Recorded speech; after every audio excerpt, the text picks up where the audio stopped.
sir. Okay, somebody else. Why are you here? What are you interested in? Find out, even though the center has different activities, Qigong, meditation, all kind of activities to find out, chair yoga, to find out more about it. Great. Lovely. Okay, well, yes, hi. I'm 69 years old and I just don't feel it. Well, that's the way to do it. Yeah, I just this morning talked to somebody 99 who doesn't feel it. I'll actually show you her picture in a bit. And you know what? Even if we do feel it, we're still okay. Now, the teaching in yoga and Ayurveda, which is really just the teaching of life, is that the way it is for all animals, including us and all plants, is everybody is born or hatches or sprouts and grows up, becomes mature, has the opportunity to reproduce, and then things start going in the other direction, and eventually we leave. But the cool thing about some of these activities you guys are already doing, and some of the things I'm going to be talking about today, is that we don't have to have this awful long downward journey. We can live robustly, maybe not exactly as we did it as 25, but who would want to be 25? Oh my God, no. And so we get to kind of ease into the later years. And as Ringo said in A Hard Day's Night, who remembers that, seems like being middle-aged and old takes up most of your life, doesn't it? So we need to learn how to rock it, and that's what we're going to do today. So let's see, tell me if I'm in the way of this whenever we get started. I do want you to check out that subtitle, An Adventure in Magical Maturing, Enlightened Self-Care, and Spiritual Awakening, because it's all connected. Dr. Candace Pert from Tufts University was quoted as saying, the body, mind, and spirit are not connected. They're one entity, a single entity. So if we can learn to work with all of them and flow with all of them, then we're going to have a better life at every age. So I think I was told I'm supposed to introduce myself. Is that what you said? Okay, well, I'm Victoria Moran, and I am 74 years old, and I live in Harlem. I'm from Kansas City, Missouri, originally, been a New Yorker for the past 25 years, just took the leap at 50. And I'm following this wonderful woman on Instagram who took the leap at 56 because she had been a dancer. She aspired to Broadway, and she tried, and at 26, she hadn't made it yet. So she just moved off to California and had another life for 25 years. The draw, you know, the draw of something, it's been in your mind for a long time. Maybe it wasn't practical then. Maybe there's some way it could be now. And that brought her back. And she has all these fabulous pictures of her dancing out in Times Square. And it's really, really cool. Anyway, back to me. I do words. It's all I know how to do. Let me find out. Who here is one of those people that you can just do a lot of stuff? Maybe when you were young and trying to figure out what you wanted to do professionally, it's like, well, I can do this or I can do this, but then I'm also good at this and I really like that. Who's that kind of person? Okay, yeah, good for you. I'm not. I can do one thing. I can do words, written and spoken. And thank goodness I figured out early that I could do that, because that's what's been my life. So who's a one? You know, you've got one thing. You're an artist. You're a nurturer. You're a mom, grandma, great-grandma person. One thing. Okay. So I guess there are three of us and everybody else is multi-talented. So I write. I started writing for teen magazines when I was 14. And I went to my first Beatles press conference when I was 14 because I sent $1 to Teen Life magazine. Does anybody remember Teen Life magazine? It's such a rare room when people nod for that. Yeah, you could send $1, you could get your press card, but I took mine very, very seriously. And so I got my invitation and I was all at the hotel there in Kansas City to go take it up to the Beatles press conference, but there was a guard Do you notice this in life sometimes? You're all ready to do what you want to do, and there's one of these gatekeepers. And he said, no teenagers on the elevator. That's the rule. And I looked out across the street, and in front of this park, there were ropes and there were police. And behind the ropes and the police, thousands of little girls my age. I was in the hotel. I'd gotten that far. So I'm going to the payphone, remember payphones, and calling the editor, trying to figure out what to do. She couldn't reach anybody if they were getting ready for this press conference. And then in the door comes the man who had brought the Beatles to Kansas City. Now, he might have a familiar name if you're a baseball fan. Does anybody know the name Charlie Finley? Charles O. Finley. He was kind of a character back in the day in baseball. He owned the Kansas City Athletics and ultimately Oakland Athletics. He was in KC then. And he comes into the press conference with a Playboy bunny on his arm. We had a Playboy club in Kansas City at that time. And I went up to him and I said, Mr. Finley, I am in the Beatles fan club. And we gave you a plaque and a box of chocolates 2 weeks ago for bringing the Beatles to Kansas City. Here is my press card. Here is my letter. It says I am invited to the press conference. I am supposed to be there. And he said, after looking me up and down, and I was not an attractive kid. I was kind of pitiful. I had bad skin. I was a little bit chubby. I had bad hair and I didn't dress really well. But he looked me down and he said, okay, just don't say anything. So on the other arm that didn't have a bunny on it, there was me. And we get in the elevator, up we go. Well, I couldn't have said anything if I wanted to, because I was so stunned. I was as far from Paul McCartney as I am from this lovely lady in the blue shirt. And that told me something, that it doesn't really matter how the world judges you, because for me, they would say, you know, plump, bad skin, bad hair. It's what you think about yourself. And that doesn't matter if you're 14 or 104. Now, a little extra, not long ago, 15 years ago, maybe. And remember when 15 years ago used to be like long time ago. Now it's like, not long ago. I was flipping through the big channels, and on one of those sports channels, I noticed there was a man talking about Charlie Finley. They were doing a retrospective about him, and some of his players were saying what they said.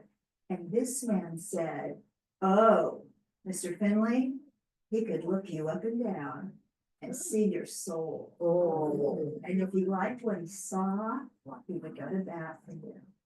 So, and since then, thank you. I've written 14 books. Age Like a Yogi is number 14. Got into yoga when I was 17 years of age. I'll tell that when we get into the presentation. And the only day that matters is this one. And this day, I am at the RSS in Bronx, New York, and thrilled to pieces to be here. So let's get started. All right.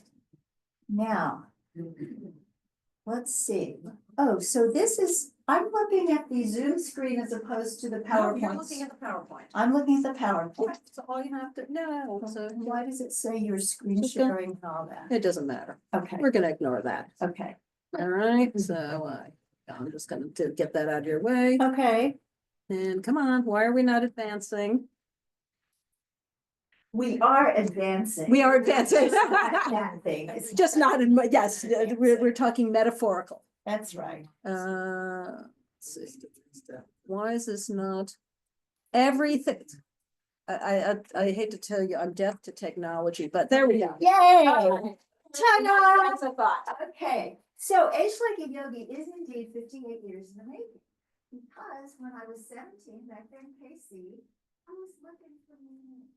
You know, we were one of those strange kids that was looking for meaning early on and were you interested in boys and things, and the meaning came later. They're both words, I know, both words. But I went to the library, just kind of searching for God, and I found 3 books about yoga. Now, what's really interesting, considering that day I was 17, was that two of those three books had to do with aging. One of them was called Yoga, Youth, and Reincarnation by a New York journalist named Jeff Stern. He had spent 6 months in Massachusetts with a yoga teacher to see if it would change his life. It did. And the other two were by this fabulous woman that I'm so excited to be introducing you to. Her name was Indra Devi. Is that a name that rings a bell with anybody? Indra Devi was this cool Russian woman who brought Hatha yoga, you know, the downward dog and the backward bend and all those kinds of things, brought the yoga exercises to the West. Now, she was a lot like Forrest Gump because whenever anything exciting was going on in the world, whether it was good, exciting, or whether it was kind of dangerous, like revolutions and stuff, she just somehow managed to be there. There's a wonderful biography of her called Goddess Pose. It's in a book. It's also audible if anybody is interested in that. But she had two books in the library at that time, Yoga for Americans and Forever Young, Forever Healthy. So those were the only books I could find. And so I read all of them over and over and over and over again, even though I was 17. I was never going to get old. I mean, my heavens. But I read them and read them and read them. And when I was 18, I moved to London, ostensibly to go to the fashion school. But have you ever done anything for one reason and then this other reason why you really did it shows up? That's what happened to me. I was there in London and I started going to Quaker meetings, friends meetings, where you sit in silent meditation and it's just silent for the whole time unless somebody feels that the power of spirit has come through them and they stand up and they say what they want to say. So that was interesting. But in that neighborhood, there was something in this little alley street called Cecil Court. And in order to have a shop in Cecil Court, you have to be either an art shop, a map shop, or a book shop. And there was a bookshop there called Watkins, and it was a specialized bookshop. And all of the subject matter was in these big signs overhead.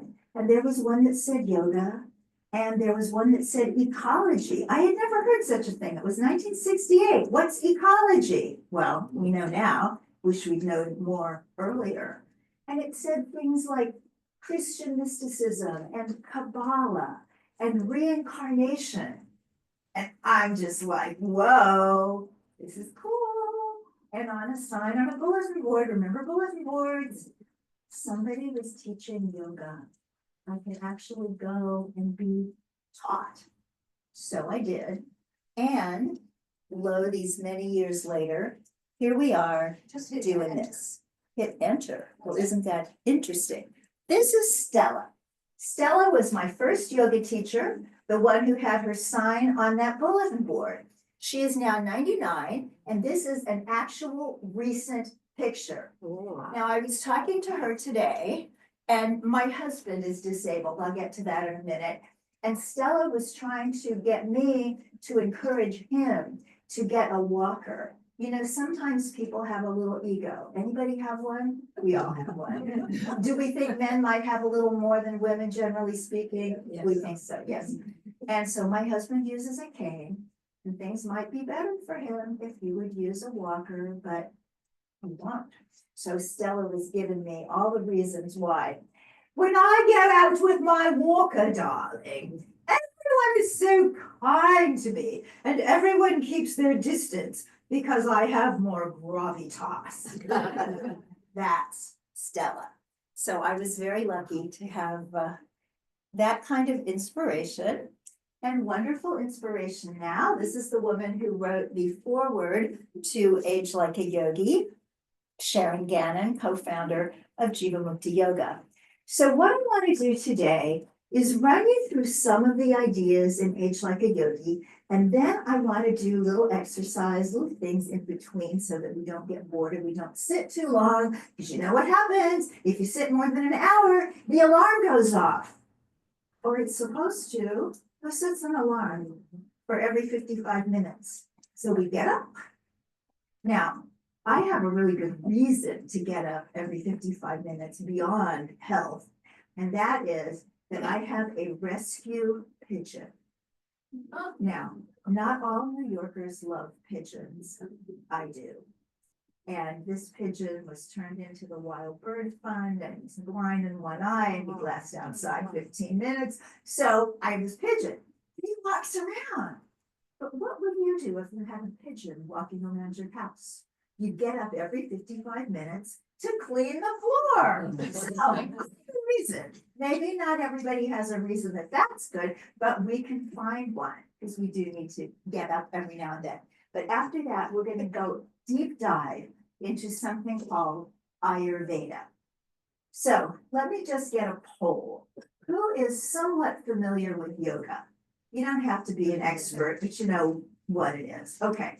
And who is familiar with Ayurveda? Okay, not as many.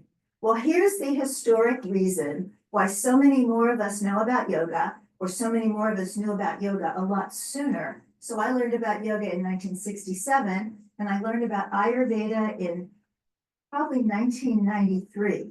So where'd that gap come from? Well, I find this interesting. Who likes history? Few people, good. Well, a lot of people, that's good. Okay, so when the British went to India, first to trade and then to colonize, they did what colonizers do. And they left alone anything that smacked of religion, because they knew that if they got in the way of people's spiritual beliefs, there could be a revolution. So they left that alone, and yoga ideas started being disseminated to anybody who could read English. There were these ideas going back and forth for hundreds of years, really. But Ayurveda, which the British considered cultural, they outlawed, and it went underground. So it only resurfaced when India became independent in 1947. So that's why we haven't had as long to hear about Ayurveda. But Ayurveda is yoga's sister science. So a lot of people think, oh, yoga, that's the thing where you're, sitting cross-legged and doing all kinds of postures. That's one part of it. But it's a beautiful way to nurture your soul. It's not a religion. You can be of any religion or none and practice yoga spiritually as well as physically. Ayurveda is spiritual in origin, but physical in its presentation. It's about how to stay healthy. It actually means science of or knowledge of life. And sometimes you'll hear it described as science of or knowledge of long life. So when I say that it's spiritual in origin, there was in ancient India a tradition of people who sought to know. They're called rishis, great teachers. So nowadays we have ways of knowing, and the ways of knowing in Western science is basically study, hypothesis, experimentation, see if that hypothesis holds up, try it out in the real world. If it's not as good as it looks, go back, try it over again, come out and see what works. So we hear phrases like the practice of medicine, because it's a practice. We're still trying to figure it out. Have you ever done something, either maybe taken a supplement, or maybe you were on a particular medication, and then after a few years, your doctor, your nutritionist says, no, not anymore, we're not doing that anymore. And it's like, well, wait a minute, we were doing it 5 years ago, well, now we're not doing it anymore, because things evolve and we learned. But in ancient India, they had a different way of gathering knowledge. There's two ways, actually. One was through deep meditation. And they came to quiet the mind to the point that they came to know information that we can't get when we're running hither and thither and doing all kinds of things, when we're being more human doings than human beings. And the other thing that they did was observe nature. And in observing nature, they came to see what worked for health, and harmony and peace. And out of that, we get Ayurveda and yoga. Is it warm here or is it just me? I think this is the best we got. I don't even have to heat on. It's just, I can turn on one more air conditioner. That's all right, that's all right. Is everybody okay? Yeah. As long as you're okay. All right. So I wanted to go through a little bit of the whole Age Like a Yogi thing. Obviously, I can't go through all of it because it's 40 chapters, but we'll just touch on some of them and we'll have some little activities that have to do with them. So the first section is age as a spiritual construct. So here's the gist of that. Whatever your belief system, and please, if I say anything that contradicts with what is true for you, what is true for you is true for you. That is one of the cool things about being older. You know, when you're younger and you kind of think you know something, and then somebody says something else, and it's like, oh, now I have to think that because they said that. Well, we get to the point where it doesn't matter what they say whatever they want to say, and it's fine for them, but I know what's right for me. So that absolutely applies here. So when I share information, it's what comes from yoga, but what comes from you and your tradition is what works for you. But in most wisdom traditions, most religions, most spiritual philosophies, there is this idea that there is within us a spark of divinity, that there is a soul, there's a spirit, there is a part of us that is ageless, timeless, and divine. And when we can relate to that and identify with that more than with, oh my gosh, I have another sign of aging today, then we tend not to age as rapidly or get as caught up with the negative aspects of that as we would if all we were looking at was physical. About 20 years ago, 15 maybe, a book came out, had kind of a funny title. It was called How Not to Look Old. And I remember thinking, what a weird title, because you could look like J-Lo, but you could be really sick, you could be miserable, you could be in pain. So what's the point of how not to look old when all the rest of it is so much more important? But anyway, that was the book. And the woman who wrote that book was very concerned about helping people look young. She said once, there is no excuse this day and age for anybody to have lines on their face. And I'm thinking, no, there's no excuse to be prejudiced, to be full of hate, to be a generally rotten person. Lines on the face, that's okay. Well, we saw things differently. But bless her heart, this lovely writer died at 53. Wow. And I've often thought, maybe, I don't know, maybe that incredible fear about going forward and looking older could, at least in theory, have hastened her demise.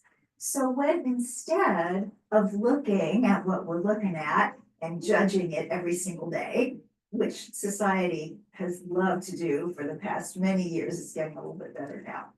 If instead we see that part of ourselves that's our true essence, that's our beautiful spark. You know, sometimes somebody walks into a room and it just lights up. So I knew a woman like that. When I was about 20, I was working in a library at a spiritual organization. And when we needed extra help, we would call in this woman named Iris. She was 79, I think, white hair, braids around the head. And she would walk in and it would be like, ta-da! She didn't do that. It was just the energy that lifted. And I'm 20. And I'm like, wait a minute. I'm supposed to have the bloom of youth on my side. This old lady comes in and everything is like magical. But as I got to know her better, I started to see that she was one of those people who had focused on that inner light for a really long time. So she had an attitude that just lifted everything. And once I was complaining about, I don't know, stuff you complain about when you're 20.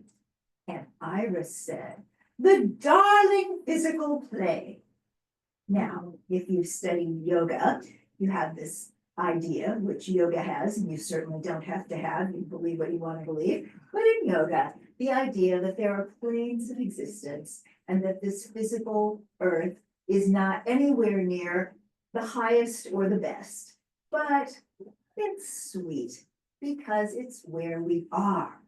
And so as I got to know her better and I got to know more women who were older and fabulous, I started to see that the goal is not, oh God, help me look like a model. Help stretch me and blonde me and skinify me so I can look like a model. More to, may I be able to grow into Iris. So that's the looking within. That is the spiritual side of aging. Then we get into moving the physical body. So who exercises? Who loves it? Oh, yeah. See, I have never loved it. In fact, I invented a disease. Yes, it's called activity resistance disorder. It is ARD for short, because with initials, insurance might pay to treat it. So ARD means we love the seated pastimes. We like eating, we like conversation, we like television, we like radio, we like podcasts, we like theater, we like movies. We like being without so much moving. The other sign that you know for sure that you have ARD is that the most intimidating machine at a health club is the front door. Now, as somebody with ARD, yoga was such a beautiful, brilliant system for me because it said, number one, you get to bring your soul along. They never said that at the gym class in high school. And also, you can choose the style of yoga that works for you. So there are some kinds of yoga that, oh my gosh, they're absolutely frightening. They've got you going. That doesn't seem very good for me at this phase of my life. And there are other kinds of yoga where it's just practically dangerous. And so sometimes I'll talk to somebody and they'll say, "Ooh, I went to a yoga class, it nearly killed me." So I talk in Age Like a Yogi about these different kinds. And I'm sure that the kinds that they have here are designed for real people who have maybe had an injury or two in their lives and otherwise are not going to be out there to do something like, and this is such an awful phrase, competitive yoga. Competitive yoga is a complete oxymoron because the whole idea is we're not competing, we're allowing. We're allowing ourselves to be a little bit more flexible today than yesterday. We are allowing ourselves to be a little bit stronger today than yesterday. It's allowing, it's not competing. So in this section, moving into maturity, I talk about regular Western exercise too, because what yoga is so good at is flexibility and also some strengthening, because we're working against our own body weight. But we also need the cardio. And in yoga, they don't talk about that because when yoga was developed 4,000 or 5,000 years ago, you had to move a lot just to get through life. So they didn't have to tell you to go to the gym and walk on a treadmill or take a dance class, but we need to do that today and the yoga. And what yoga does is multifaceted. And here's why it's so cool. Yes, yoga helps with flexibility a lot. Yoga helps with strength quite a bit, depending on the kind you do. But what it also does is it acts on the internal organs and systems of the body. Who's had acupuncture or taken martial arts? Oh, A lot of that, okay. So what does the acupuncturist call these channels through which the energy flows, the chi? They call that meridians. In yoga, they're called nadis, very similar. You know, there was a lot of cross-pollination with Ayurvedic medicine, Tibetan medicine, Chinese medicine back in the day. So in yoga, we talk about nadis, and the thing that in acupuncture they call chi, in yoga we call prana, or life force energy. One way to describe life force energy is we got a carrot, a cute one with all the green tops on it. And we plant it in the ground, and what happens? It grows carrots. Then we have the same carrot and we cook it. And actually, you can get more beta carotene from a cooked carrot than from a raw carrot. So in that way, nothing wrong that you cook the carrot. But if you don't eat it and you plant it, what are you gonna get? Compost, yeah. So the difference, it's not about vitamins and minerals and stuff like that. It's life force energy. So here's the deal. If somebody is 30 years old and they've been eating poorly, maybe drinking a lot, maybe doing some drugs that they shouldn't be doing, maybe they're really depressed and miserable for whatever reason, maybe they've been through horrible, horrible things. The life force energy in that 30-year-old body is going to be really, really depressed, maybe through no fault of their own, but that's going to be the way it is. And then you get somebody 80 who's had some time, maybe had some injuries, maybe had a surgery or two, but overall, they get up every day, and they do some kind of inner reflection, they look out on life and they look for what could be the best thing that could happen that day. They are absolutely in love with, let's say, their grandchild. Grandchild moves away, instead of being dedicated, they go volunteer somewhere. That kind of person at 80 has got so much more life force energy going on than this poor 30-year-old that somebody needs to help. So what yoga does, the physical yoga practices get those energies flowing. And when those energies are flowing, you are ageless, like the wonderful name of the center, because what ages a person is being tied down and limited. And what happens with yoga is even if we get a little bit limited because something happens to the body, we got something else that we can do to compensate. Then pranayama, that's a breath of fresh air. And that's going to be our first exercise thing that we do today, our first activity other than just listening to me talk. So in yoga, some of you take yoga. Are you used to alternate nostril breathing? Nadi Shodhana, you've done that? Okay, well, let's do that. I would ordinarily sit on the floor, but I'm going to borrow a chair because I'm supposed to stay here where they can see me. So thank you very much. Tell me your first name.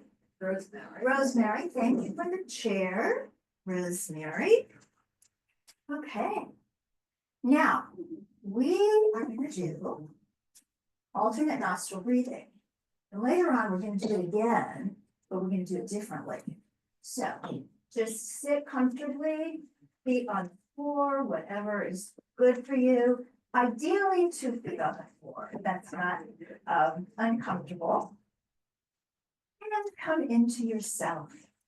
Now, we always talk in yoga about a straight spine, and it doesn't have to be like a Marine Corps straight spine, just straight enough that we're not slumping. You know, we're told how sitting is the new smoking, but a lot of that is how we sit.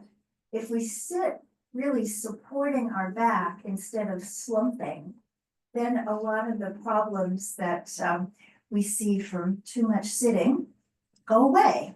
So, coming into ourselves, nice inhale, nice exhale.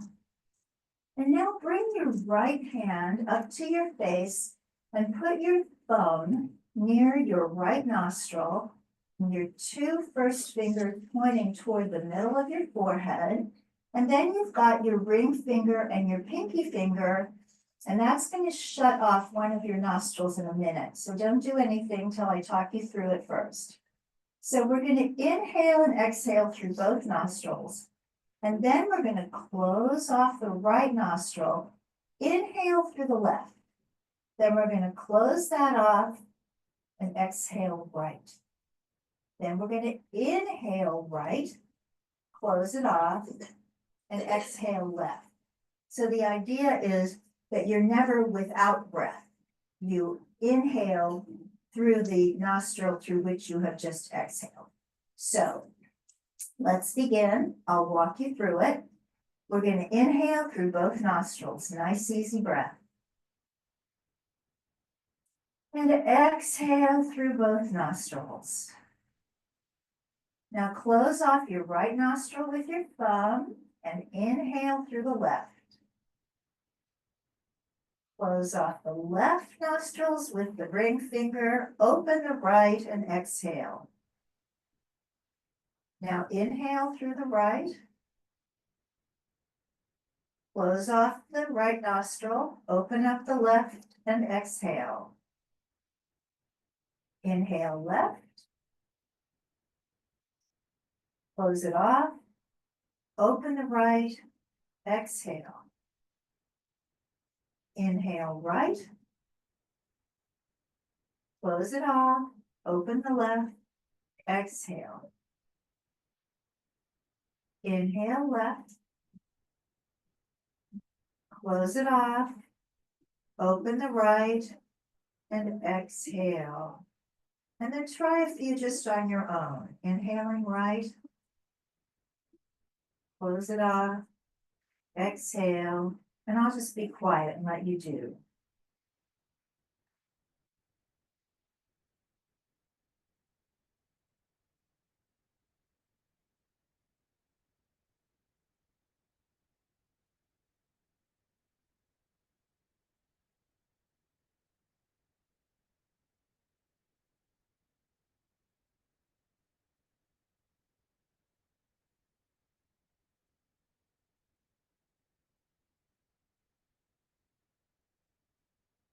On your next exhale through your right nostril, bring your hands down, keep your eyes closed, and just breathe quietly.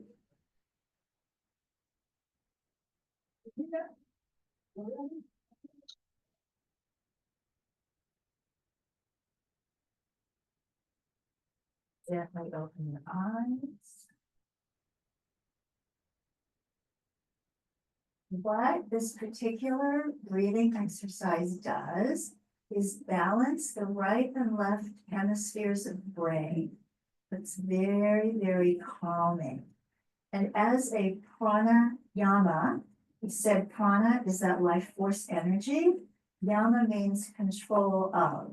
So any of the breathing practices help us control that life force energy, help us move it through the body and help us energize or calm or heal, because there are all sorts of different practices for all sorts of different things. So keep that one in mind, because we are going to do it again later, but we're going to add something on for a little bit of mental positivism. So moving on to eating peacefully.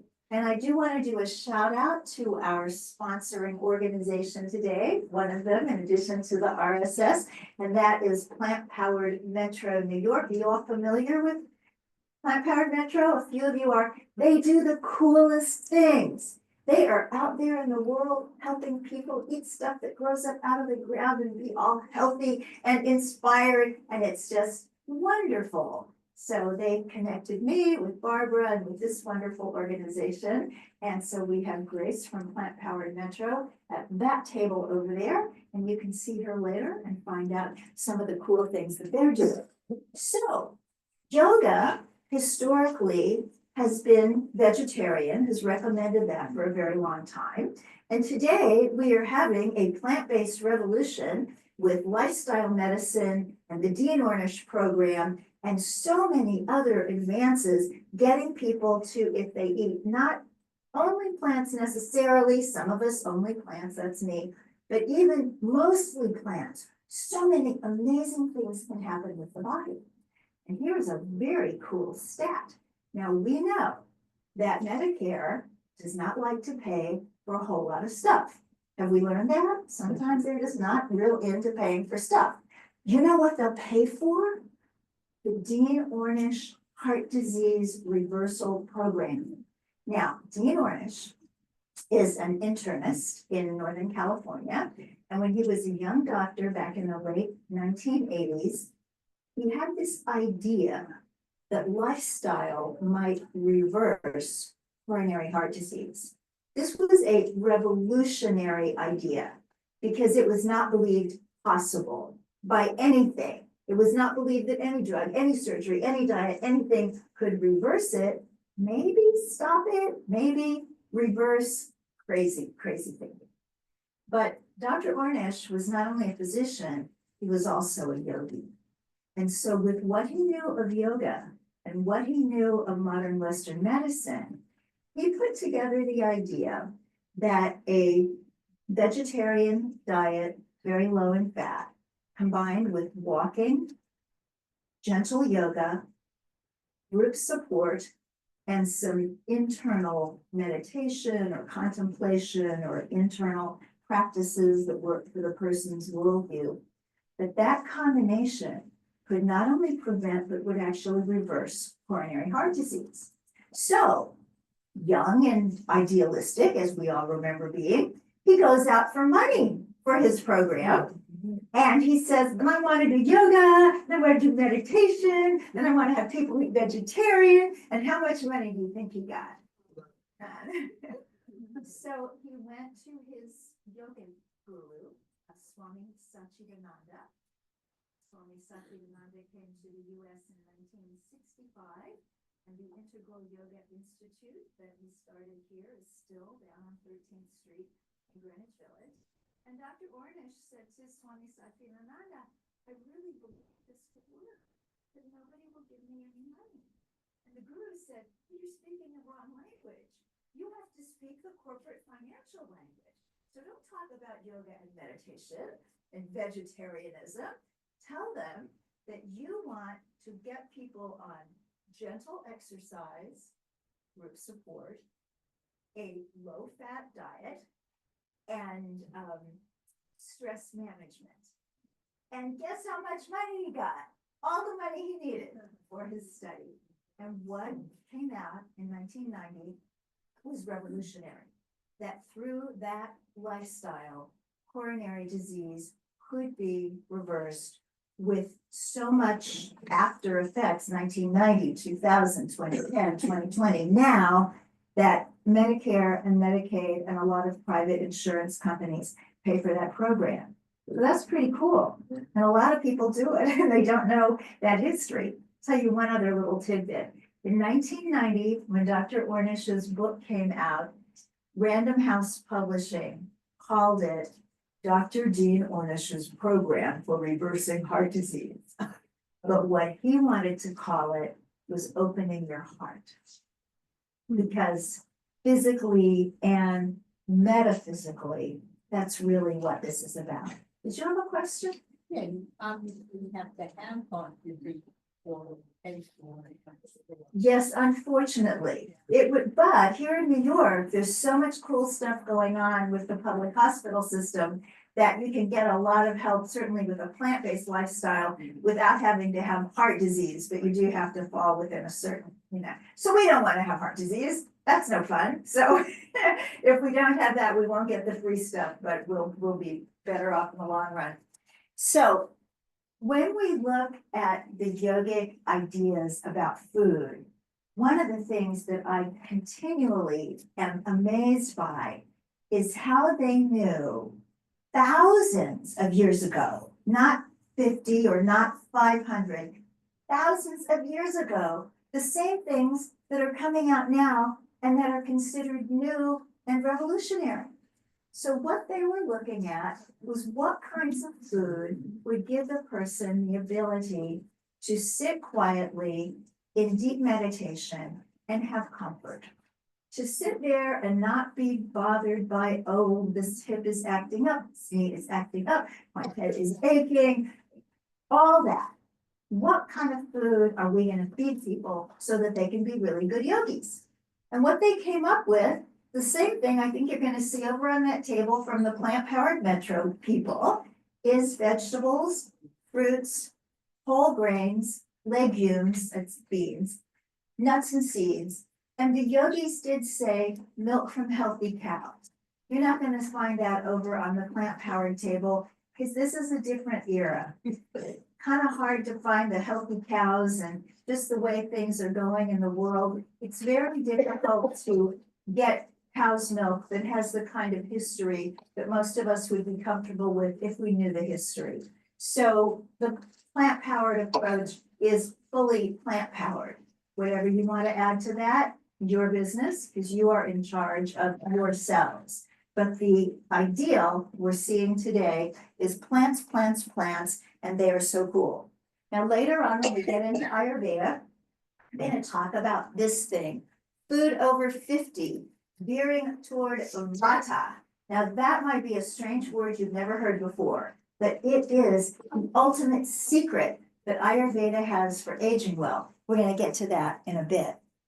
Okay, we'll talk about this when we get into Ayurveda as well, and that is your sacred schedule. Has anybody heard of chronobiology? It's kind of a newer arrival on the Western medical scene, but it's the idea that not only what we do is important, it's important to eat well, exercise, get enough sleep, and all that, but when we do those things is equally important. Did anybody work night shift, graveyard shift, any of that in your working life? Really tough, really tough. My first job was 11 to 7.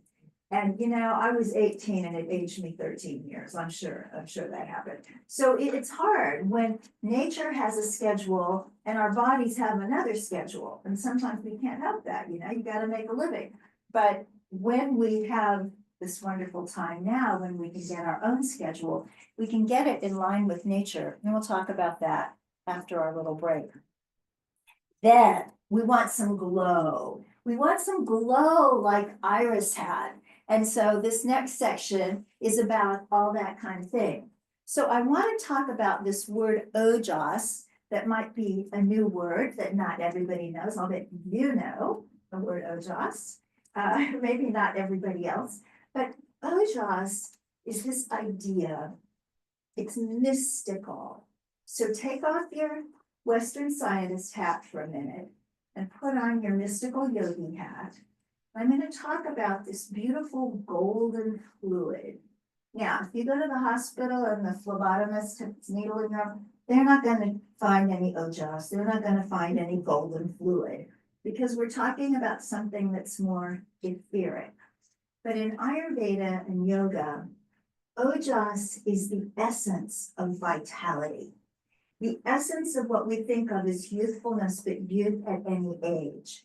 It's this idea of hopefulness, this idea of attractiveness. And that doesn't just mean, you know, falling in love and having babies. We're talking about, wow, I find you very attractive. You seem interesting. I like your jewelry. Let's talk.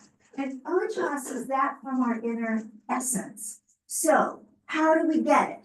This is like glow essence, super big time. You develop ojas from digesting your food perfectly. Do you know how few people of any age in America today would say that they are digesting their food perfectly? Not very many. The medications that are most prescribed are for GI stuff, for heartburn, for bloating, for diarrhea, for constipation, for all the stuff that just isn't working right in the abdominal region.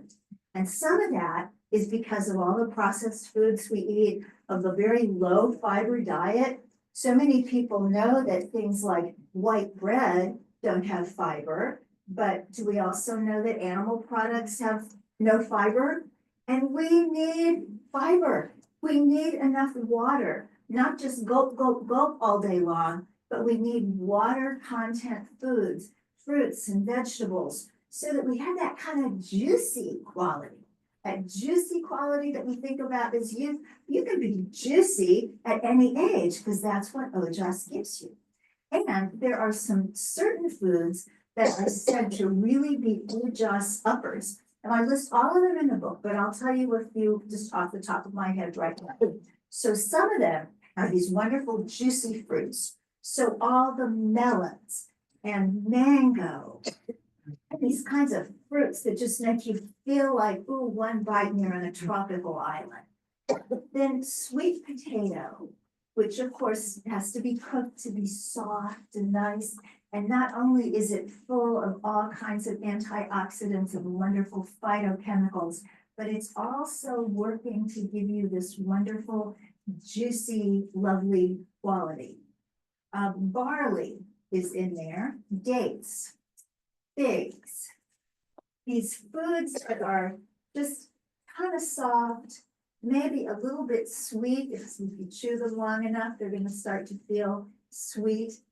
And they just give you this kind of incredible glow. So people say, does it have to be organic? You know, ideally, of course, if somebody says, here's an apple, and here's an apple that I just sprayed with Raid, which one do you want? You're probably gonna take that one. But we've got budget situations going on and inflation going on and all that. And if you can't get organic, you get not organic and you wash it really well. Because those fruits and vegetables are so full of power for our health and our longevity that you just get them however you can get them and enjoy.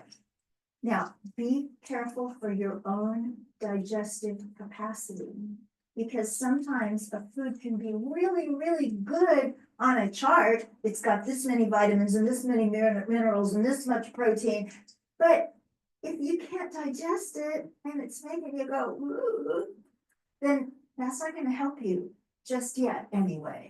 So you want to kind of ease into some of these things and work with yourself and be incredibly good to yourself. Now, I want to talk a little bit about this Googling the gunas.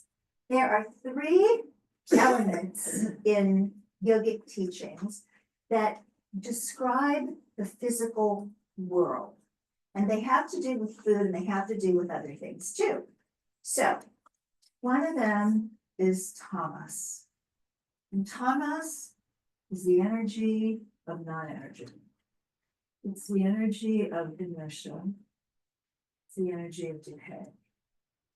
It's not all bad because you have to have it for like making compost, and sleep is tamasic, so you know you're gonna have it, but you sure don't want very much of it, because otherwise you just be going around in your life and you're just so tired. And tamasic foods are all these foods that have been around a long time, like they've been real processed, they've been sitting on a shelf, or they've been in your freezer for a really long time, or they've been left over, and like meat is really tamasic because it's all kind of rotting, and alcohol got its age, so it's really, really tamasic. And so you eat these kind of foods, I mean, gosh, what are you gonna do with your spiritual growth? Because you don't care about anything, you just mostly want to sleep.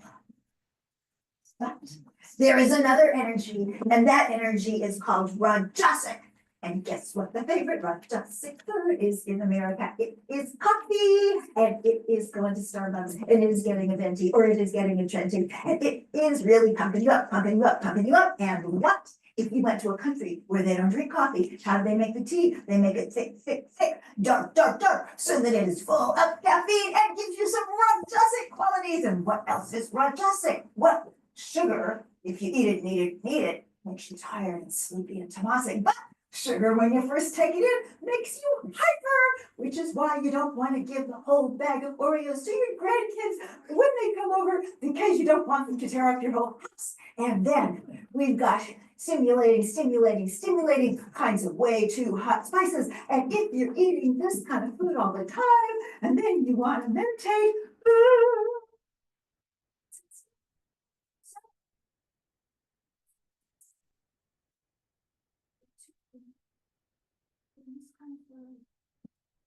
we can't get up.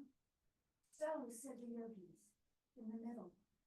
We have this beautiful food, and it's called sattvic. And sattva is the energy of balance and beauty and peace. And the sattvic foods are what we talked about. Fruits, vegetables, grains, legumes, nuts and seeds. Now that sounds like not a lot of food, but how many letters are in the alphabet? 32? Something like that, 36? Who was a teacher? I need an English teacher. 26, okay. Out of those 26 letters, we get Shakespeare and the King James Bible. So out of fruits and vegetables and legumes and whole grains and nuts and seeds, we get this incredible array of fabulous dishes from around the world. So it's all pretty cool, right? Now, sattva, in addition to foods, we can uplift our life by looking for that sattvic quality. And we find it in good conversation. We find it in nature. We find it in music. We find it in hanging out with people that we just adore and they lift us up. So on we go, moving. These are the moral precepts of yoga. And they're basically the same moral precepts that we have in every religion and moral philosophy. It's basically be loving. If you have a chance to help somebody out, do it. If you want to punch somebody, unless it's for self-defense, don't do it. Satya, be truthful. That doesn't mean, that outfit makes you look fat. No, not that kind of honesty. Besides, that's not honesty, that's just your opinion. But true honesty with ourselves and with others. Asteya, it translates as non-stealing. But what it means is, I don't need to steal your thunder. I don't need to get in your way so I can be more. And then we've got brahmacharya, and that means to be kind and gentle and non-harming in sexual behavior. And then aparigraha, enough already. We don't need to be greedy and want all kinds of stuff that isn't ours. And one of the cool things, again, about being older is, do you want less stuff now? I so much want less stuff now. Have you all heard of this thing called Swedish death cleaning? Yeah, it's like the coolest thing. Let's simplify, and then we have more energy. These are yoga's personal disciplines. Get into a little of that if we have time. Then I want to do one more little breathing practice, and then are we going to have our snack in the middle of this or afterwards? It might be in the middle. Okay, you find out. Okay, pratyahara means give your senses a rest. And as long as I've been in yoga, I always found that a very strange concept. Why would you want to rest your senses? So I took my husband to Penn Station a few years ago, and I'm walking back and I'm listening to this book. It's about Ayurveda and yoga. And this doctor is speaking to me, and he's talking about this very thing, withdrawal of the senses. In other words, find some quiet. Just get away and let your eyes and your ears and your taste just kind of have a rest. So as he was telling me this through my ears, I approach Times Square, and we got the cars and the horns and the sirens and the big bulletin boards and the guys preaching and screaming through the bullhorns about whatever it is. And I stopped right there at 42nd and 7th and laughed and laughed and laughed, because it was as if the universe was saying, You don't understand what this thing is, this pratyahara, this withdrawal of the senses. It's not this. And so, there you go. So we're gonna do another little breathing exercise. This will be our second of 3. Hopefully we have time for all of them. So this one is not alternate nostril breathing. This is different. It's called Brahmari, or the bumblebee breath. And the reason that I want to do it now is because it's a beautiful way to practice pratyahara, this withdrawal of the senses. So what we're going to do the Brahmari breath is we're going to cover our eyes. If you're wearing contacts, put your fingers up on your eyebrows. If you're not wearing contacts, you can put your first finger on your eyelid and your tall finger underneath your eyes. Then we want to put the ring finger above the upper lip and the little finger below the lower lip. And then we're going to do something with our thumbs that I'll tell you in a minute. And we're going to inhale 5 times. And each time on the exhale, we're going to hum. But because you're going to be closing your ears off here in a minute, nobody's going to hear how you hum. So you don't have to be embarrassed if I can't carry a tune or whatever. And you can hum at all different pitches. So you have your fingers around your eyes, your fingers around your lips.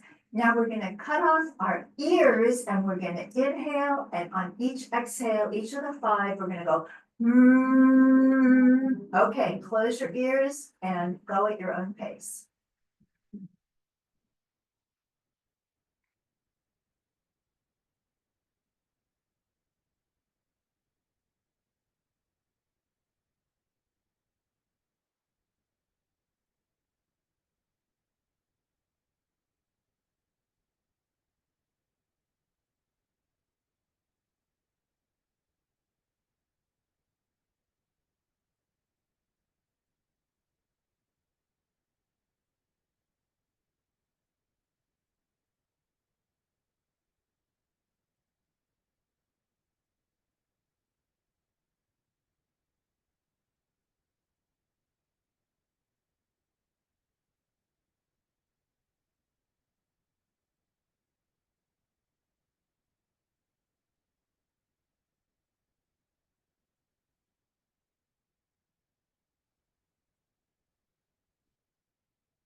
Finish your 5, take your hands away from your eyes. And just be still for a moment. Good, after would be better, that's better, okay, cool. Little vacation just with you.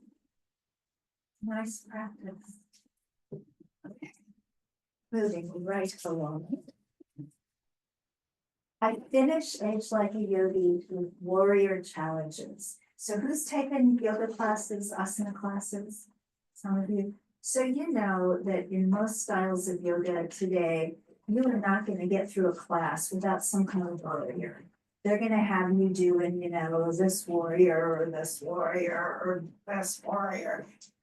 And in warrior challenges in life, we sometimes need to dig into that real strong self. We've all had different lives, we've had different pasts and different things that we've had to contend with. But in overcoming all that stuff, it's what gives us this beautiful soul. So much when we hear about anti-aging, it's about Botox and fillers and lifts and things. But the Botox and filler and lift for the soul is getting through life and overcoming some stuff that in many cases, nobody should have to go through. But if we did and came through, it's like polishing the soul. And so we can show up at this time of life very, very proud of ourselves and willing to live fully, to do our dharma, which is a yogic word for our duty, but it really means fulfilling our soul's assignment. So if you know that there's something in you that you can do, that you can share, that you can teach, it's really, really important to do that. And so often we say, the thing I always used to say to myself, you're just a girl from Kansas City. Well, so what? I mean, Walt Disney was just a guy from Kansas City and he made Mickey Mouse. So we want to not be telling ourselves what we can't do, but allowing ourselves to do what we must do. Because how disappointing would it be to move on from here to the next adventure and find out you did a pretty good job, but gosh, there was that thing you wanted to do. There was that picture you wanted to paint. There was that recipe you wanted to get published.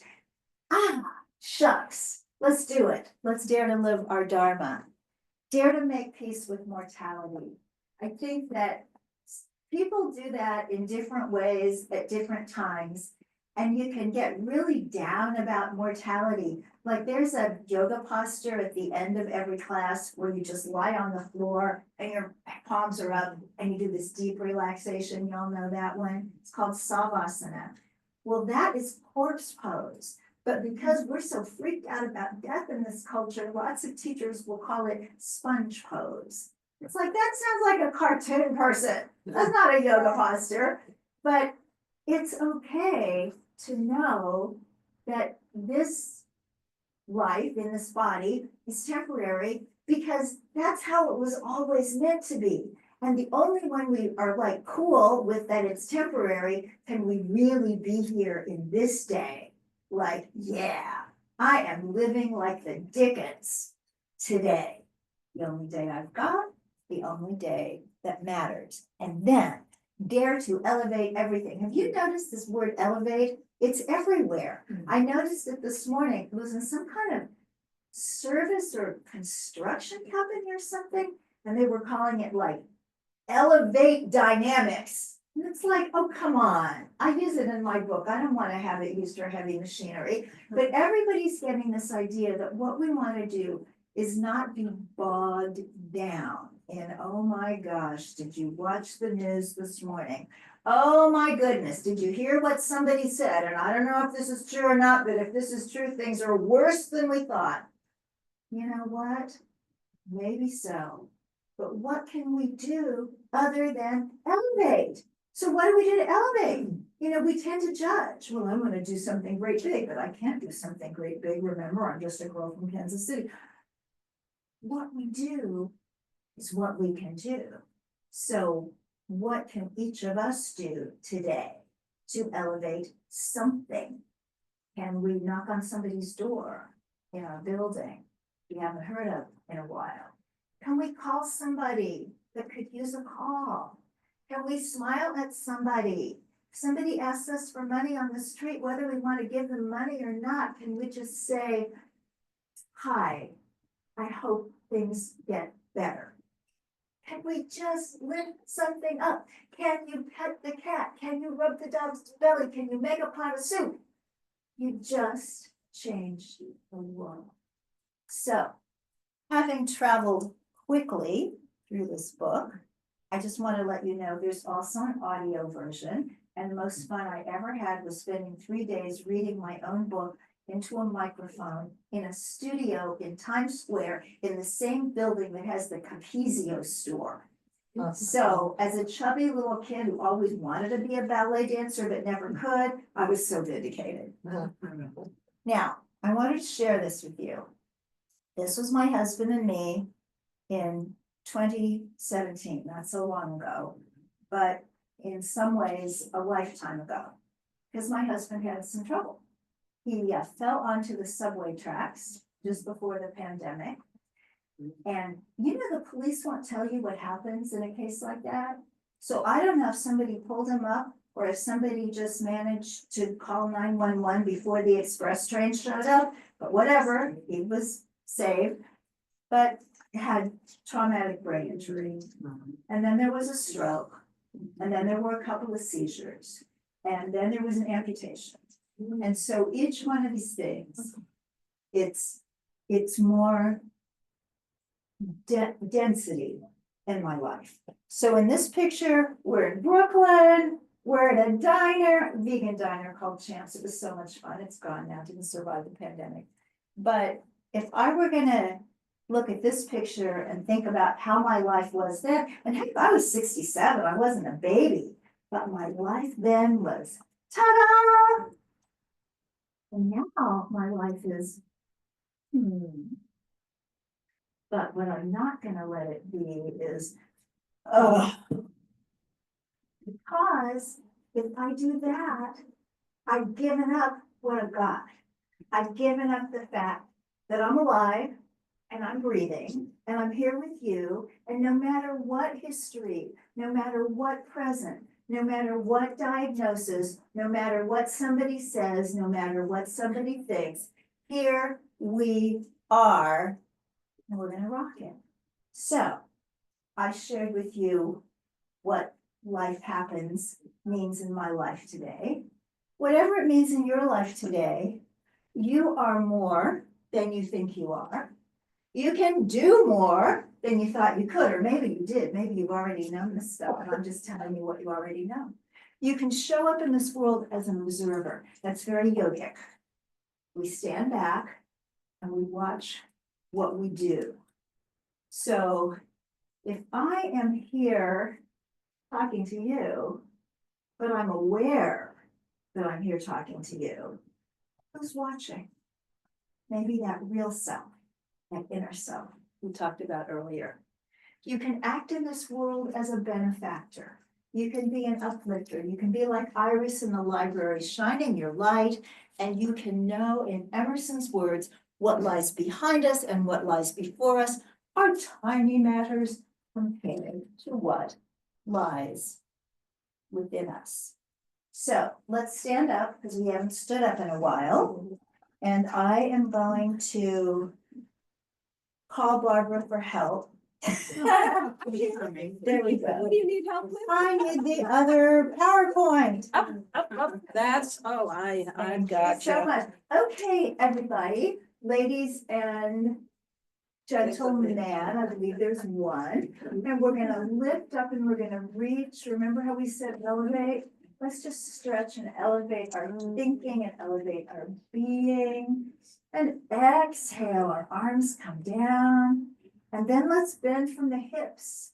Let's just bend from the hips. Somebody was talking earlier about not rounding so much if we've got any kind of osteopenia or osteoporosis. You can bend from the hips and keep the back straight. Then tighten your glutes and tighten your hamstrings and bring yourself up. And then inhale and bring your arms up overhead. Lower the right arm down and bend to the right. This pose is called Ardha Chandrasana. And that comes from Chandra. And we have a beautiful person here named Chandra. And this is half moon pose. And now your arms come up and you inhale. Left arm to the side. And bend to the left. And reach up overhead. And both arms come down. And then just sway a little bit, letting your heel come up as you sway one foot to the other. There's so much in yoga about the spine because we're told in yoga, you are as young as your spine. So let's just work on that. And now let's be seated again. And we're going to move from yoga into Ayurveda.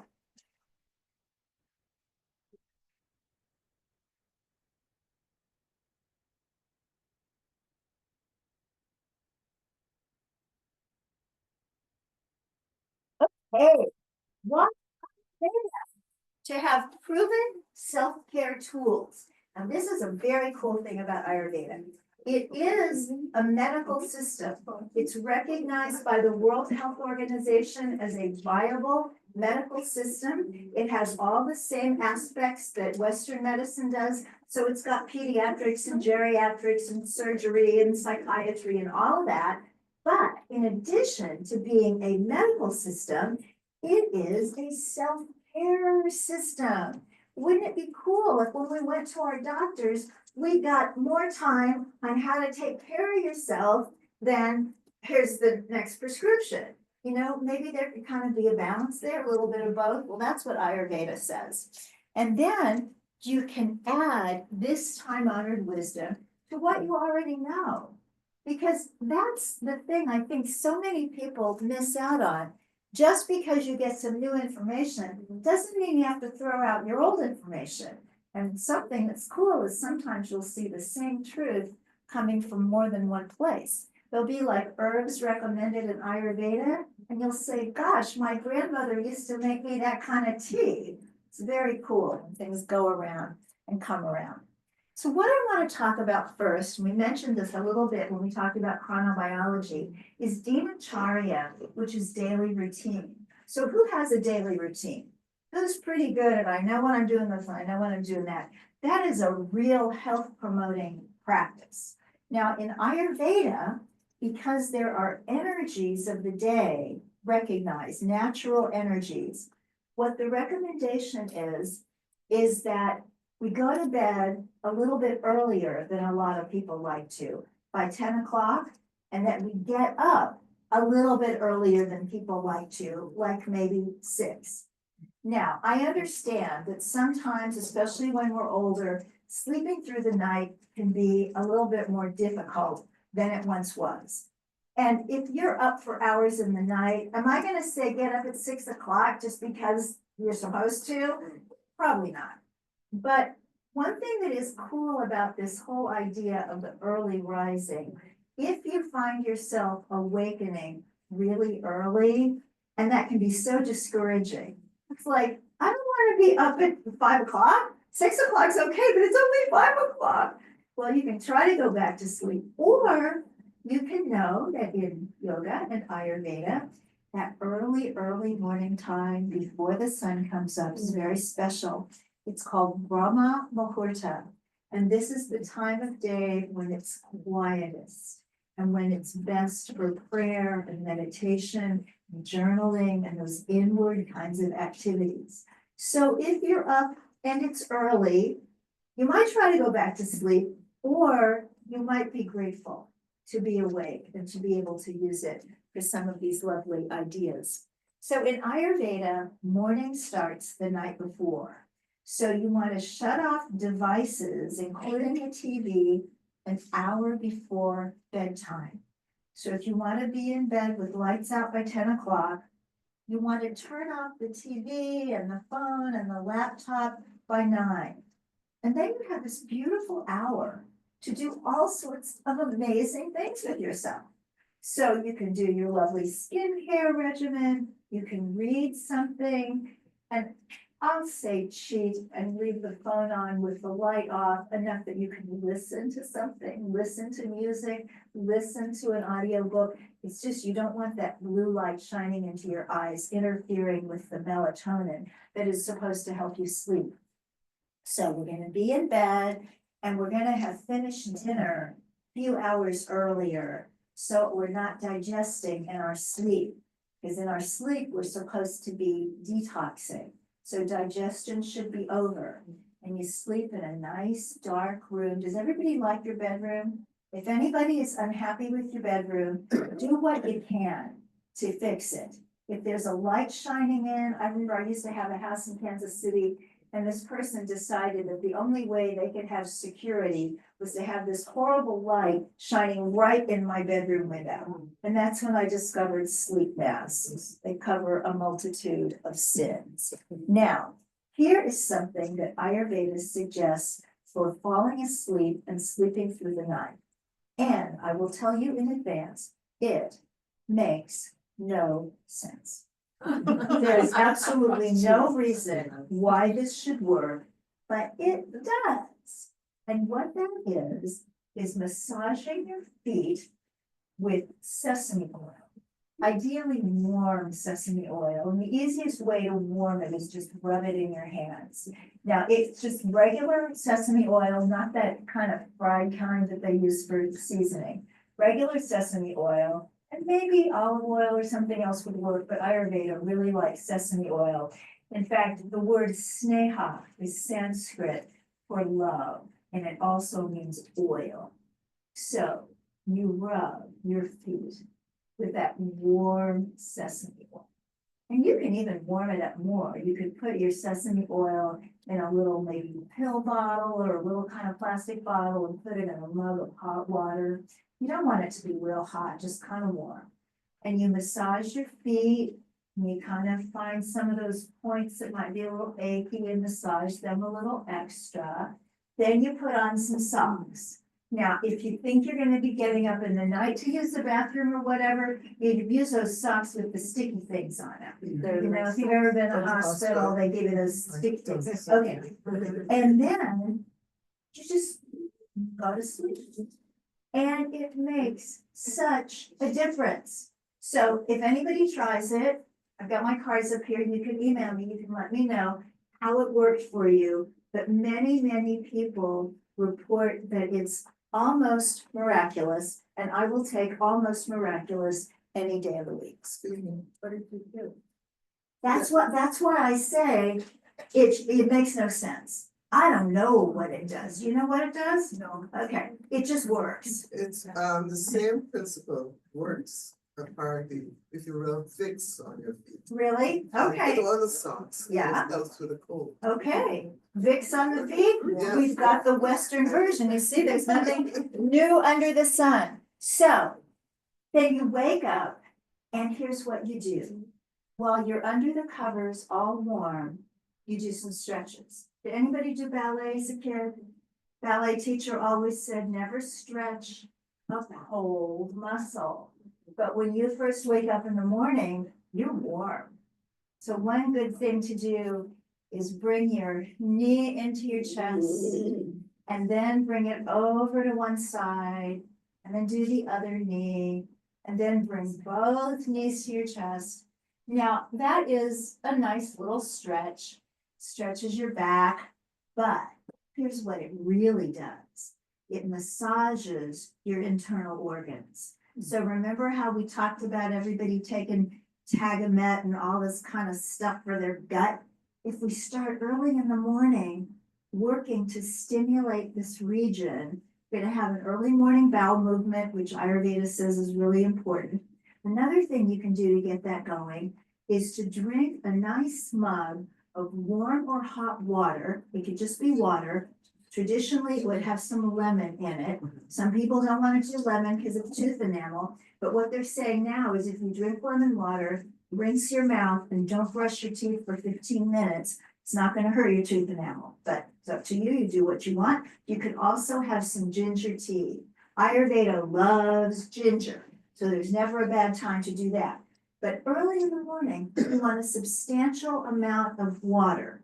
And the reason that they say room temperature, warm or hot, is that you don't want your body to have to expend the energy to heat it up. And during the rest of the day, Ayurveda suggests we just sip. We sip water. And somebody who's really into Ayurveda, you can always recognize them because they have a little thermos with them. And through the day, sipping.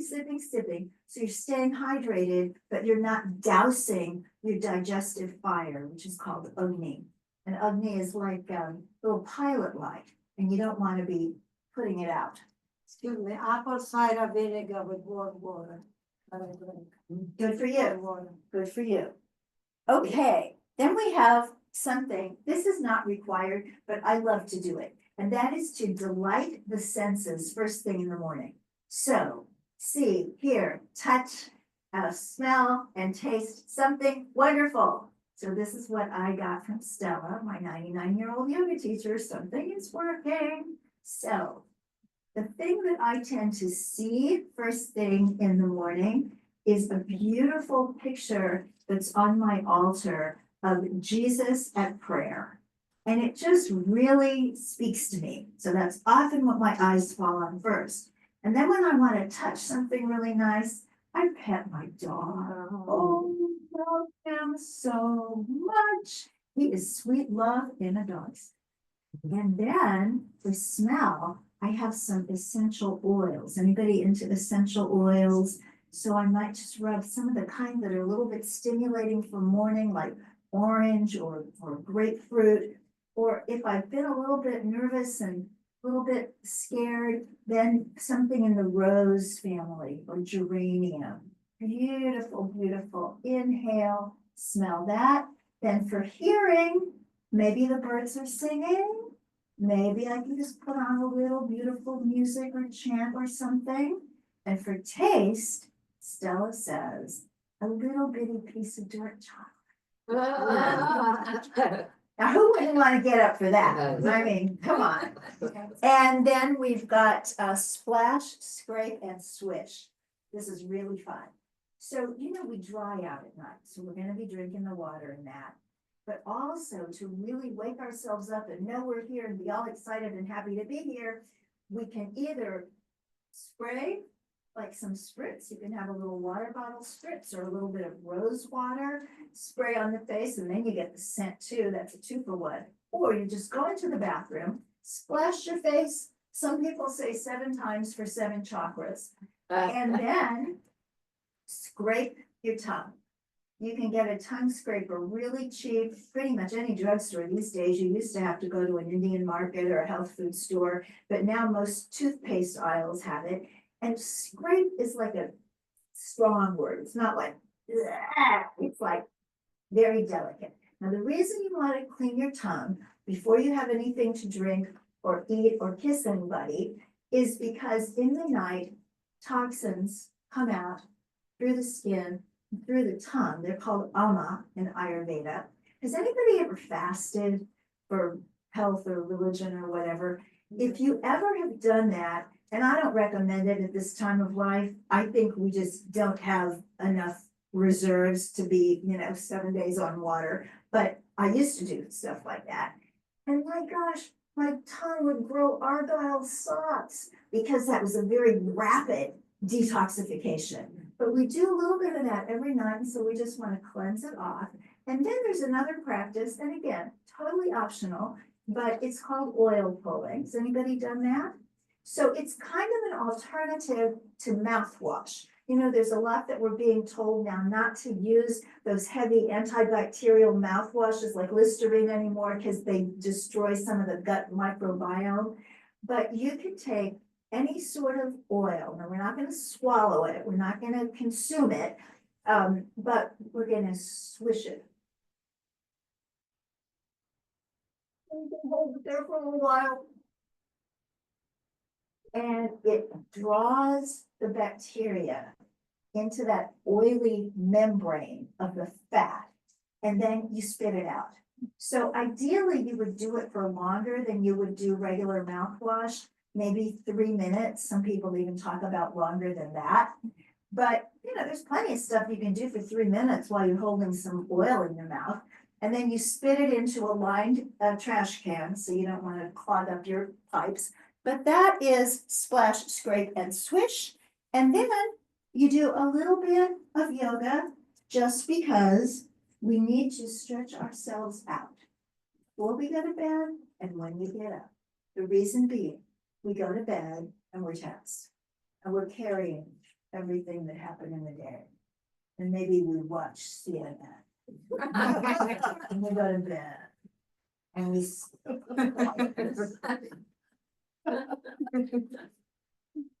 and then we get up. And we wonder why. We're stiff. Every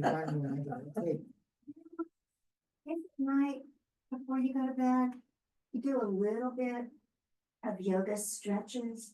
You do a little bit of maybe up against the table, upward dog, downward dog. You just do a little bit of moving your body, stretching everything out, and then you go to bed you get up, you're gonna feel a lot less stiff. But because you've been still all night, you still might want to do a little something. So you get down on the floor if that's something that is good for you, or you do some chair yoga, or maybe you just walk. Whatever it is that kind of gets you moving. And finally, in the morning, at some point in the morning, early, later, before breakfast, after breakfast, you want to get outside because you need that light. That light is going to help you sleep at night. Really, really important. If there's no light, if it's all gray and overcast, people ask about those seasonal affective disorder lamps. They're actually good. They're really cheap. You can get them online, but there's nothing like real sunlight.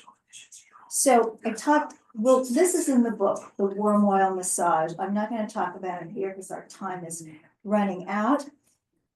Then Agni, this digestive fire, expects something 3 times a day. So think about anywhere you might travel in the world, almost anywhere, you could stay at a bed and breakfast. And if you get a job pretty much anywhere in the world, by law, the boss is going to have to give you a break for lunch. And if you're interested in a romantic kind of connection and you meet this cool person, you hope that you and they will go out for, it's just the way the world is set up. And interestingly enough, according to Ayurveda, our inner digestive fire is set up that way too. It expects something for breakfast, for lunch, and for dinner. Now, remember how we used to be hearing for years and years and years and years and years, graze, graze, graze, graze, graze, eat every couple of hours. Ayurveda never liked that because we need some time to digest. You can't just be dumping stuff in all day long. Well, what's everybody talking about nowadays in terms of how often to eat? They're talking about this intermittent fasting. Well, you know what? If you eat your dinner at 6 o'clock, and you eat your breakfast at 8:30, that's intermittent fasting. And that's what Ayurveda has been saying for all these years. So we'll have something for breakfast. Who likes breakfast? Who's like, I love breakfast. I'm gonna get up my nice substantial breakfast. I'm like that, love breakfast. And you do that. But some people are like, too early. I don't want much to eat.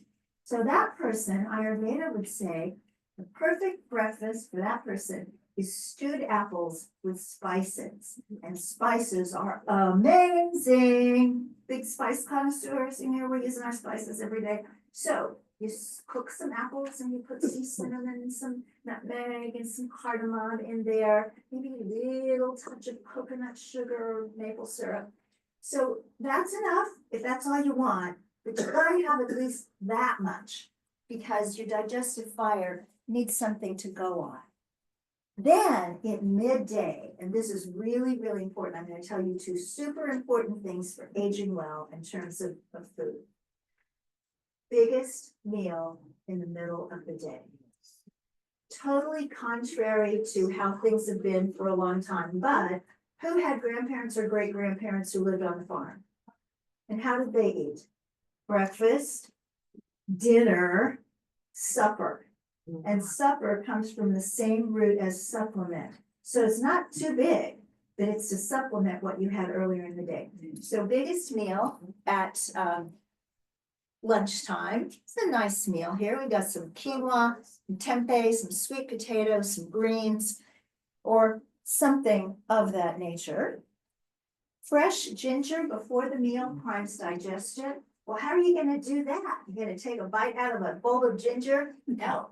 You're gonna have ginger pickle. Does anybody do ginger pickle? You take ginger, you scrub it, you don't have to peel it. You slice it in coin-sized slices. You put it in some lemon juice with a tiny little bit of salt and a little turmeric if you like, and you let it sit for 2 hours. Then you have ginger pickles and they'll last for a week. So just before the meal or half an hour before the meal, have 1 or 2. If you like a sour flavor, they're really good.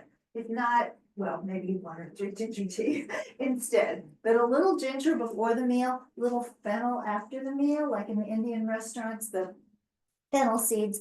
And then another thing that's really important, after your two major meals, you want to walk, not a power walk, just a digestion walk, 10 minutes. If there is a blizzard outside, you could walk on a treadmill or walk in place, or you could take LSD.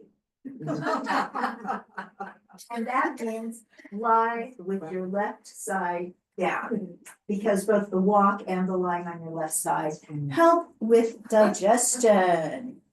We talked about the sipping the warm water.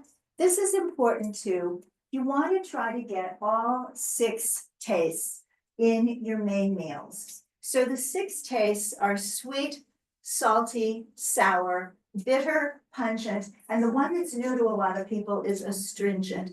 Astringent is a kind of dry, clean taste that we find in these foods: beans, tofu, potatoes. Before you put anything on it, if you just like steamed a white potato, apple, pomegranate, just kind of dry and clean. Cabbage should be in there as well. And a way to cheat on this, if you can't feel that you're getting everything in a meal, is chutney. So chutney is a kind of condiment that they use a lot in India. It's a little bit the way we use cranberry sauce. And chutney is designed to have all 6 tastes. We talked about sattva. Ayurveda likes ghee, clarified butter. We don't like ghee because we don't like taking the butter from the cows. So we'll just leave that to itself. These are a couple of cookbooks I really like: Eat, Feel Fresh, The Ayurvedic Vegan Kitchen. But if you want some fabulous recipes that comport with whole food plant-based principles and Ayurvedic principles, sign up over there. It's on the plant-based table, but she's going to share it with me. And I will send you the ebook, Recipes for Aging Like a Yogi. They were supposed to be in the book, but my editor said too much food. Okay, I like food, so sue me. But I will send you those recipes. Okay, we're not gonna move on to this today. Maybe they'll invite me back and we'll do that. So, let's see, what else do I want to tell you before we go have whatever wonderful snacks they have for us? Basically, you are the expert on everything that has to do with you. I find this system compelling. I love it. I'm fascinated by it. Can't learn enough about it. If you feel that way, cool. It's wonderful. I think it will help you. If something else draws you, follow that. We all know that life is short and we've got just enough time to do what we're supposed to do, and that's going where our heart leads us. Now, we didn't have time for the second alternate nostril breathing exercise, but I'm going to tell you what it is. It's that same thing we did at the beginning, the alternate nostril breathing. But when you inhale, you do, it's actually called Pranapakshambhavana, which is basically Sanskrit for positive thinking. So we're going to inhale what we want to bring into our lives. We can just do a little bit now without the alternate nostril breathing. We're just going to breathe in. What do you want? Do you want courage? Do you want strength? Do you want serenity? Do you want energy? Breathe it in and then breathe out its opposite. I breathe out fear. I breathe out lethargy. I breathe out stuckness, and then breathe in that really good thing and breathe out what you want to get rid of. And supposedly when you do it with the alternate nostril breathing, because of what's going on with the right and left hemispheres of the brain, it really sinks in deep and does amazing things. So may you go forth and have an amazing day, week, winter, year, and I hope to see you again. If you're interested in Age Like a Yogi, it is $20. I cash your checks. If you didn't bring cash your checks, I brought stamped addressed envelopes so you could mail me a check, because it's kind of hard for me to do credit cards. So I'll be here. Oh, God bless. Thank you so much.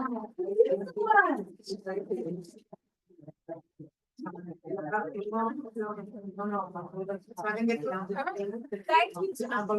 Everybody, if you would like, we have refreshments. I will bring them to you. They're towards the back if anybody would like.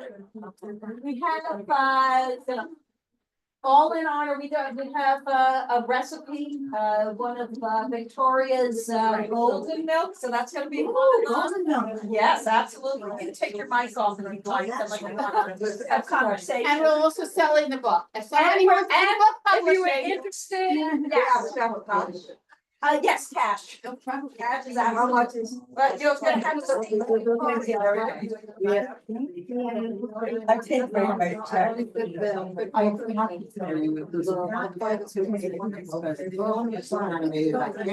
You're anywhere in this. The book maybe. I see it. Yeah.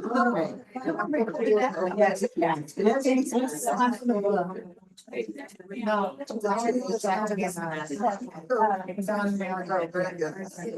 Then all you have to do is.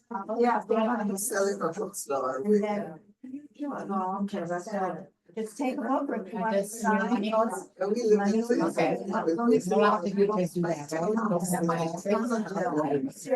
Okay. Okay. Right, that's what I'm saying. But let me just. Only the bed and the shower. Yeah, I'll leave it now. You I can give them money.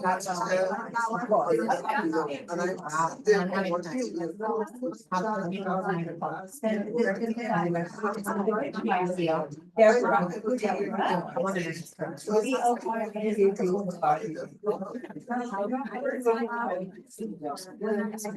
sorry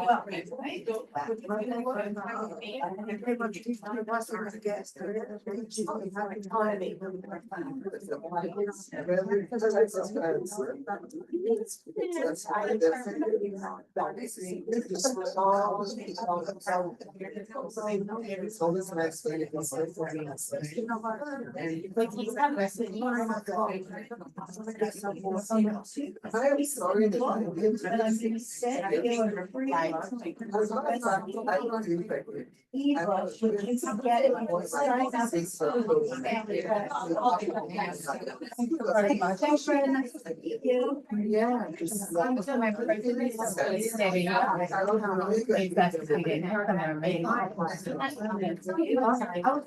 Yeah. I'm not sharing with.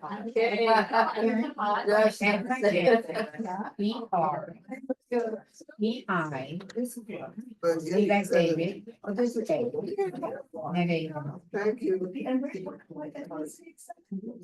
We're voting Canadians, which is we will put the beginning. We're from voting, they changed it. But it wasn't just another thing. I just got the people to be on it. My mom was like, I get this from we're proud of it. Her name was Lana, she didn't like it when we wanted to send it. Yeah. But she changed it to Jenny because it's such a, older name. But I was happy number her name. Yeah. Oh, that's beautiful.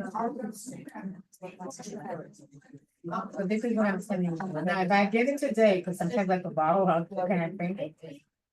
You mean here? Yeah. No, Good evening. all right, no, I'll send it to you, that's no problem. Double. And thank you so much. This is an honor.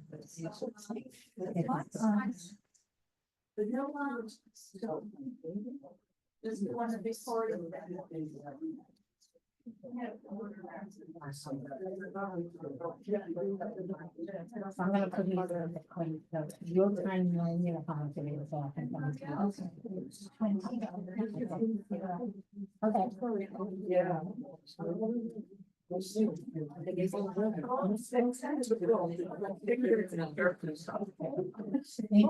That's very fun. Tell me what is your reaction? Nereida.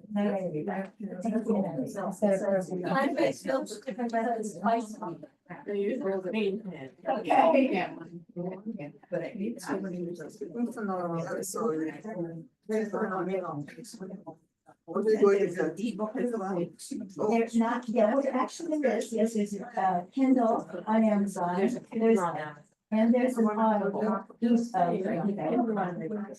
Kindle on Amazon and then,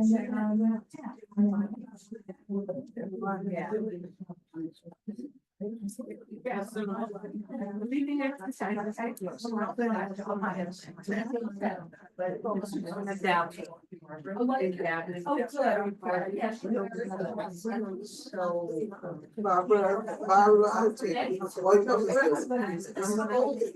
And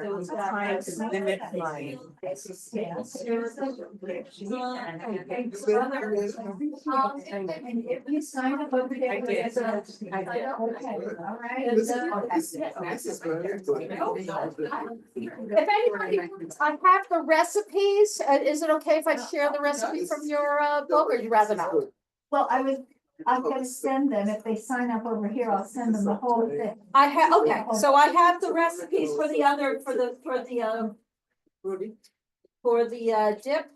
And also for the other bowl, so that's not yours, so I will, but if anybody would like, I can share. Dip and whatever. Apple is good too. Yes, it's sweet, it is almost like. Oh, there. Would anybody like the recipe for either one of those? Like what? Yes. What? Yes. She was thinking something else. Maybe she meant this. Sweet and all. Maybe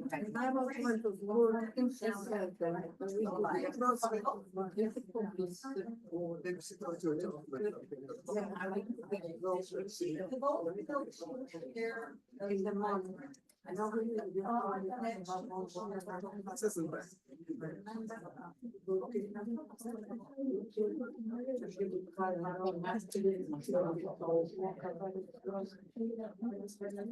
And she's gonna look to.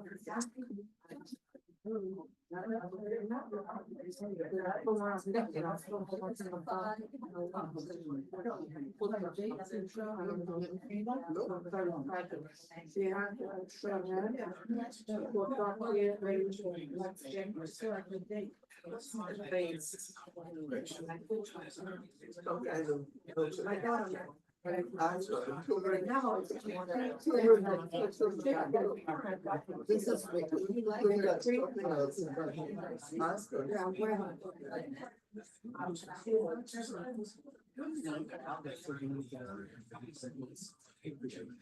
My grandfather be like, don't think the night of the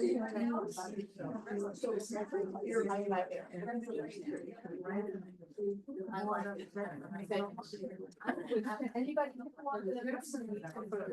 Barbara, I take one. You want which one? Both? Yes. Where is it? This is for the vegetable dip, and I bought one. Yeah. Which one? One of these.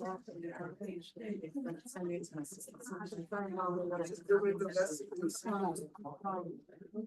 Anybody else? It was, There's a- You can use any, probably any, plant-based milk. I'm waiting for the invoice, because I know it will. Interesting.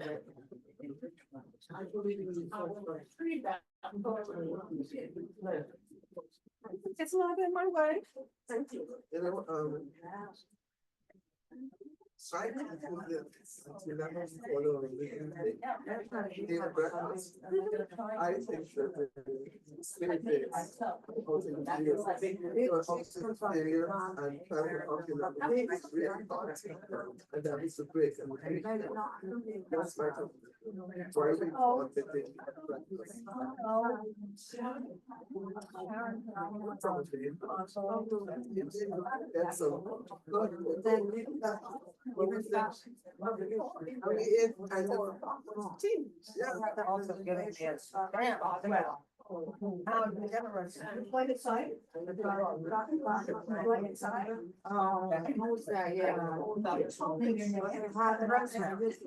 I don't know why you would remember. We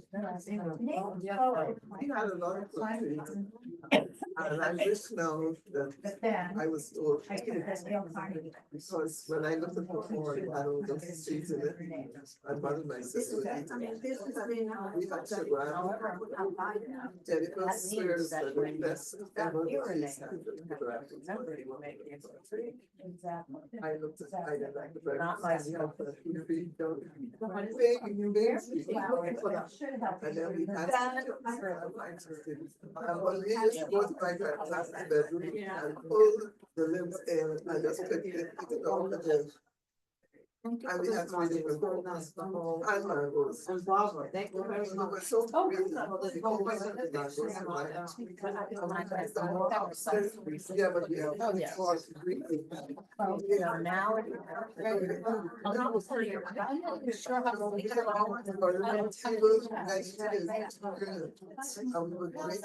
Clearly, it's like hanging out there. You know, maybe I'll take a picture of or maybe if it has something. I really like something. I just find this like. Yeah. To, whatever system. The stone, like, So computer? Huh? Yes. So I've been using the old one. Like this. Oh, this is the old one. It's the old one. It's worked very nicely for me.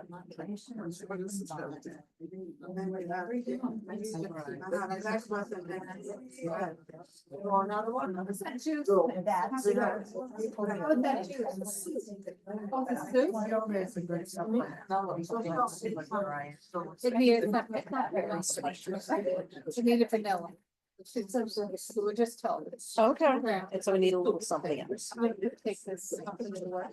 Okay. I need to get a, oh, she wants a copy of, no, Grace is saying she wants a copy. Oh, of that's. the, What no, that was there just because it was just so we know what she wants. No, she wants a copy of the list that we gathered online so that we see. So I'm gonna send that to her. And she said she will share the pictures with me. I'll do that today.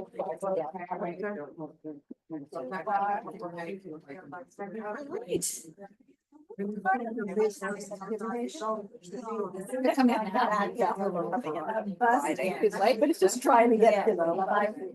Tomorrow's mainly the DX. Tomorrow is the big, yeah, the big thing. Yeah. Yeah, Thursday's usually pretty quiet. It's 20. Yes. Sort of a joy. Yeah. Or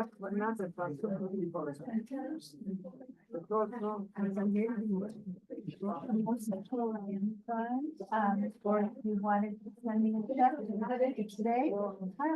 Yeah. Oh. I must try this. Yes. In the follow-up, like links to redline.com For her. Yeah, like here's the presentation. Oh, okay. But for ours, Because I didn't want to surround.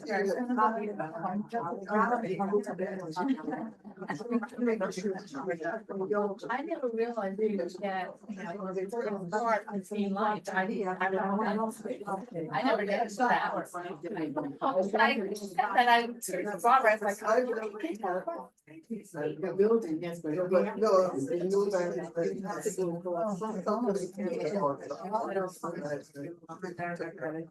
kind of an era. Oh, Alex says. Art now, when you're trying to do like different art things, where it's like they. You have to go online to print out stuff. Very good. Or two. One is, you know, call somebody and say, "I want to go." And once it's good.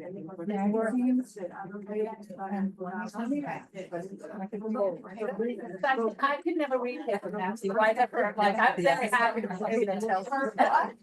That's it, that's all I'm getting out of that. I want you to find out when exactly as soon as you get, and I will.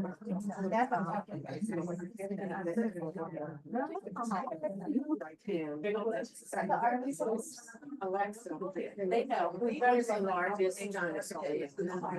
Alexa, what's the largest?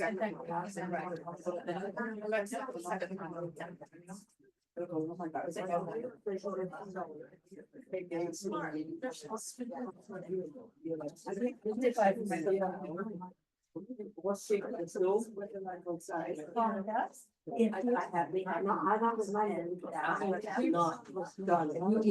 Thank you so much.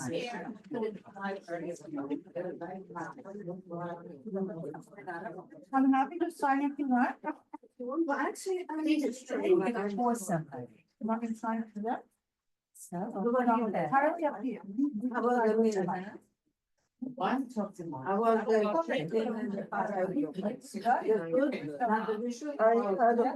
I have a physical requesting to do all this because it's not. First of all,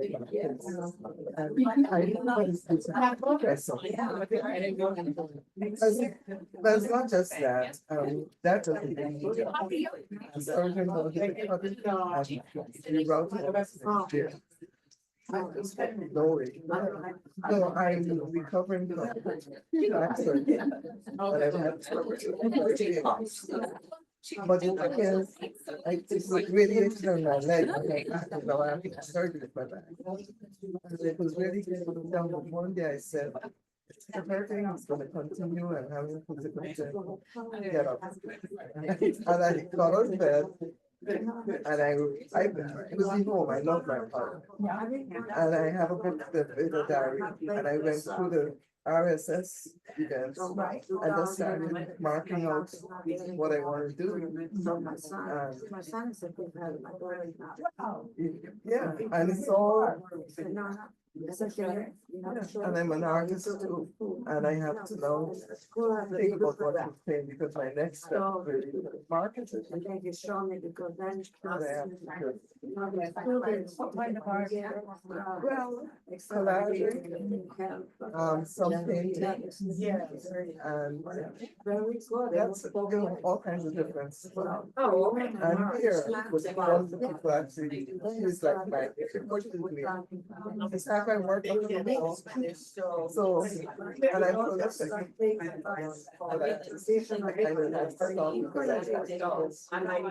But I'm gonna give some away to my church. I'm actually working on a fundraiser. Yeah. Unity of New York.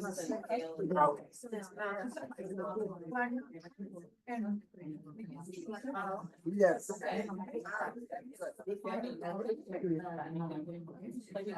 And they're now in St. Michael's. Yeah, that's good. Yeah. Yeah, so I'm going to try to work. with them. Which Sundays do they meet in person? And then I kept. Every Sunday now. Oh, Yeah, they're permanent. St. Michael's Episcopal Church, their office is there. But it's 2 o'clock because that's the only time they can get to the church. So they were upstairs, and the church actually has an elevator now for you to go up. But now there is this one side of the church. For the chapel. But every Sunday. Oh, yeah. That last week, you got I couldn't wear a career. I didn't see that. No crazy type clothes. It was. Anyhow, he did a whole wonderful thing on Black music. Black music, Black History Month, that Sunday. No. And we could see one doing a pre-black dance. No, I hear from everybody. Still hear, still come. And some of the people, many of the people have not come back since all that. I usually.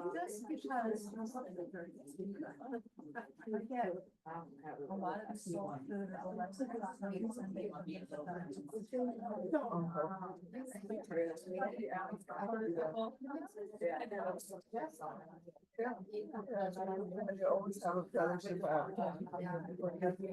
That person's S-lit, S-lit, S-L-Y.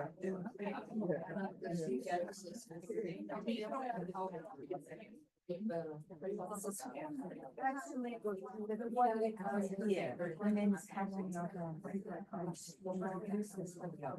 During the time of the pandemic. I'm trying to think of what's it's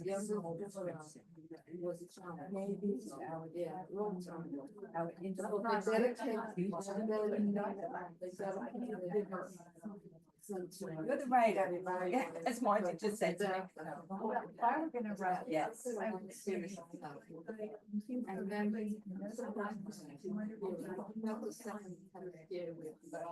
I went back. It is from me. How about?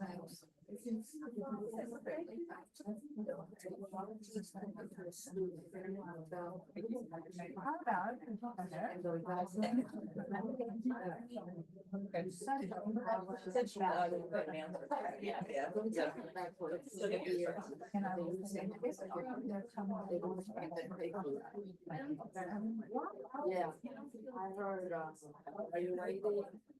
It's like this last time. And things that you want to do it, so we did it. It was like something.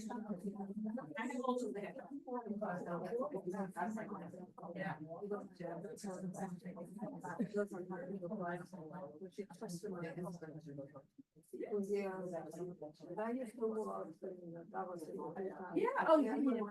One of the six people on the back.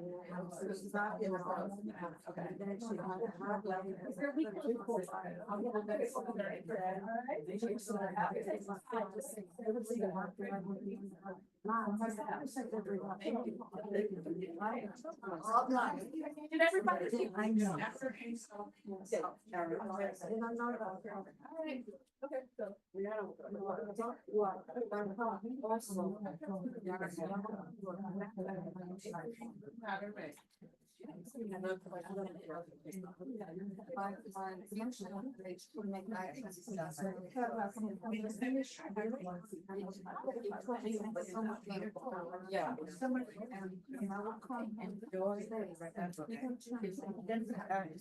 I don't like it.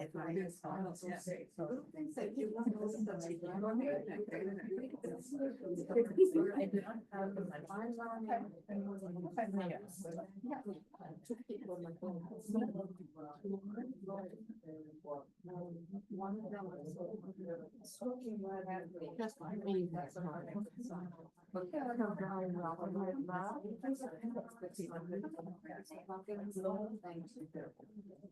That was one of the studies. They don't take too much or look at it. That's something to put something short. This one is in the kitchen. How long have you been?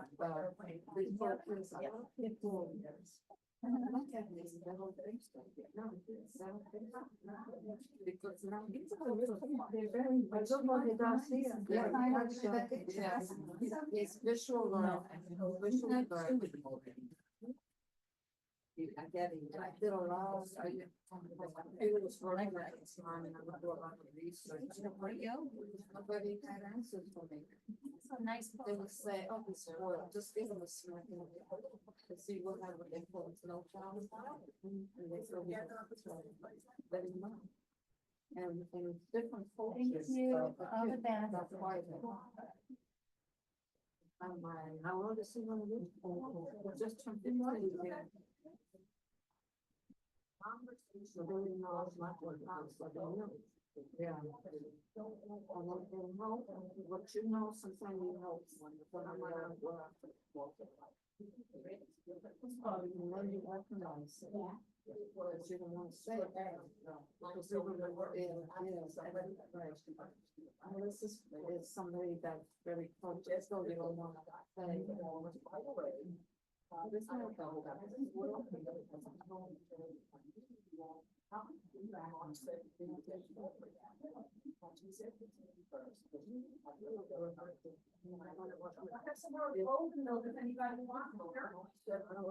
Anybody like some more of this?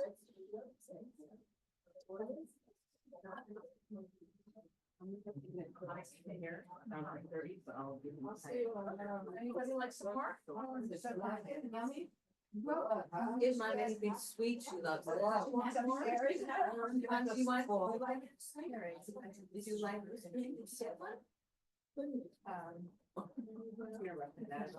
Sure, I'll take anybody else? All right, so we got actually else.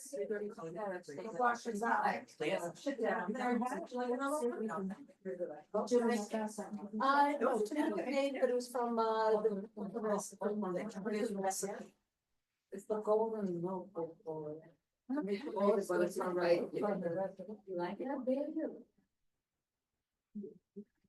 It's nice and healthy.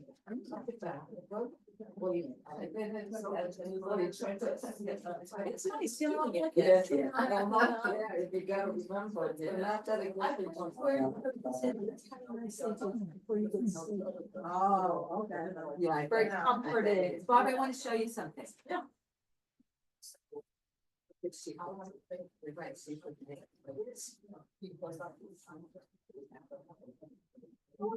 There you go. That's why she's written 14 books and I haven't. Right? Victoria, you get that? Yes. But She said that, because she was trying to figure out what to have you write to, Kathleen, because, and I said basically that, and that's why, because we said, well, no, you're the writer. That's why you've written 14 books and we haven't. Well, we were all doing something. So you have a name. Yes, Sorry. Grace? Yes. This lady signed the book. Oh, good. Thank you. Thank you very much. It's a wonderful lecture. Thank you. Thank you. Okay, Victoria, you took your little, flash drive, right? Yes. You got it. Okay, I just want to make sure because it wasn't in the book. I put the laptop inside. I wanted to make sure I didn't have it. Do you need tape or Yes. something? Let me see if I have some packing tape. Maybe I'll really just.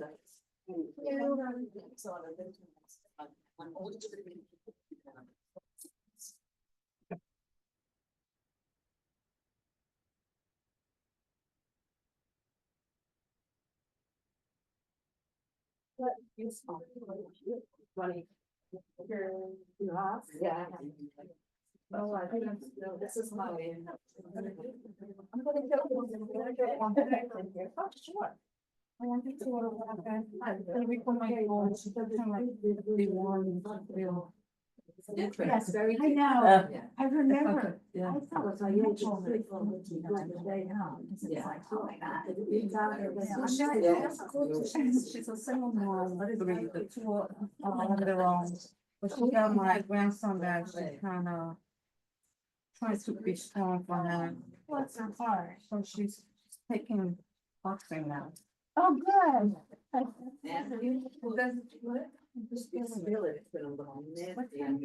Interesting to see.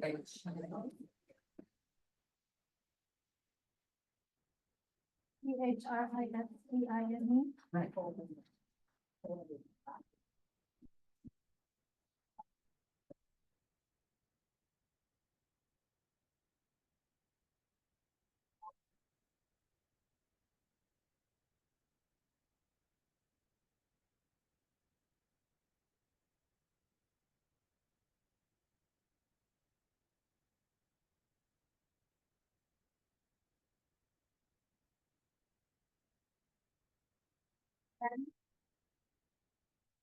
I can do it well, because I'm not taping your books.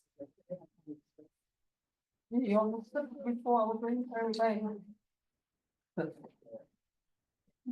what is your name? Harmon, Karma?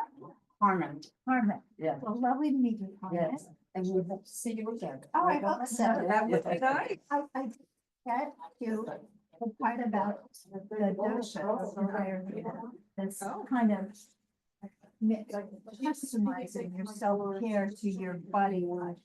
So if you think people don't find that fun, I'm happy to. They probably, they enjoyed this and, you know, they're very open to a lot of that.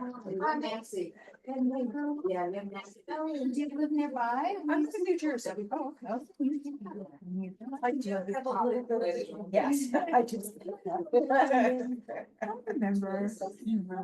I live right across the bridge here. I'll take care of that. Do you need this box? Otherwise I'll recycle it for you. Have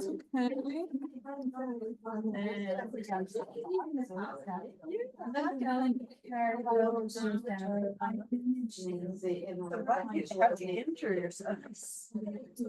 Your sleep. That's, I've never heard of that, but hey, you know, we all sleep in a weird. Orthopedist says for shoulders, that's one of the most common causes, because if we roll around and we do these things, we don't know we're doing. And if you're awake and you do something and it hurts a little bit, you stop. But not your Tomorrow. Okay, yeah. I'm such a PT fan. Arnie, I have become a PT fan because I fell and broke my arm in September, so I'm still in the healing process. Yeah. And, you know, so it's weird not being able to move my arm Yeah. as easily as I used to. So I'm Right. just get a piece of a scissor.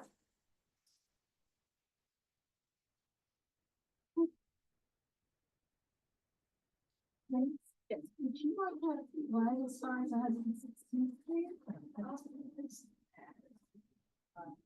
Up to you, I don't want to hold you up. No, if my husband's fine, you're not holding me up, I'll call him right now. Oh, he's driving, he's picking you up I or? don't know, my Hi, husband. hi, Daisy, darling. Oh, I'll leave home, so Oh, I just have to make sure. How are you? He's good. Okay. Will you see me today? No, yeah. No.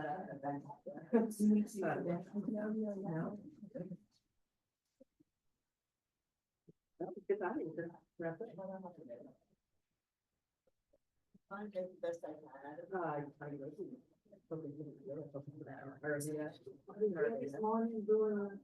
do you have a bag for your